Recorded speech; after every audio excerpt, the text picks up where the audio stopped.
Bonjour à toutes et à tous, j'espère que vous avez passé un bon week-end. On va attaquer la semaine en feuilletant la presse française. Ce qui fait les gros titres, bien sûr, c'est la victoire de l'OM sur Toulouse 3-2. Les Phocéens étaient menés 1-0 à la pause, mais ils ont réussi à revenir et à l'emporter. Ce scénario, c'est devenu un classique maintenant, comme le titre l'équipe en une de son édition du jour. Le quotidien rapporte que c'est la 9e fois de la saison que l'OM s'impose à l'extérieur. Personne ne fait mieux, c'est d'ailleurs une victoire de plus que le PSG. D'ailleurs, si l'équipe parle de classique, ce n'est pas pour rien. Dans 6 jours, on a une nouvelle fois le droit à l'affiche reine du championnat OM-PSG, et après une succession de déceptions, les Parisiens ont enfin retrouvé le goût de la victoire en battant 4-3 Lille dans un match complètement fou. Le LOSC était si proche de la victoire, s'exclame Nord Éclair. Malheureusement pour Paris, Nuno Mendes et Neymar sont sortis sur blessure comme on vous l'a rapporté hier dans notre JT. Le club a donné quelques nouvelles dans la soirée. Nuno Mendes souffre d'une petite distension du ligament interne du genou droit. Neymar de son côté est victime d'une entorse de la cheville. Le numéro 10 du PSG devrait néanmoins manquer les chocs face à l'OM et au Bayern. Selon les informations du Parisien,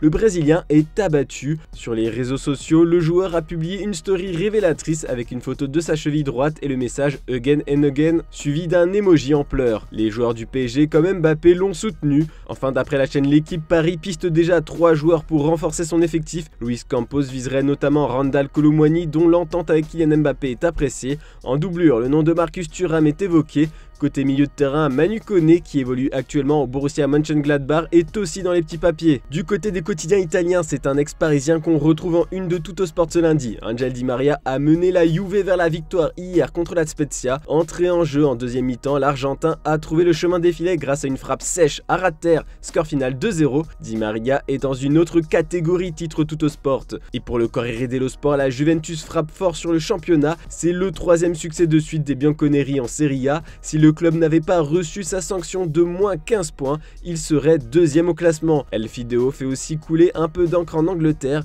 D'après le tabloïd The Sun, le FC Barcelone souhaite l'enrôler cet été suite à la fin de son contrat avec la Juventus qui se termine dans 4 mois. L'Atlético de Madrid aussi n'est pas insensible à sa situation. Néanmoins, la Juventus souhaite prolonger le contrat de Di Maria, donc affaire à suivre. On parlait du Barça, et bien hier le leader de la Liga a enchaîné avec une 7e victoire d'affilée en championnat face à Cadiz 2-0. Ils ont désormais 8 points d'avance sur les merengues. C'est le carnaval des Blaugrana, peut-on lire en une de Mundo Deportivo.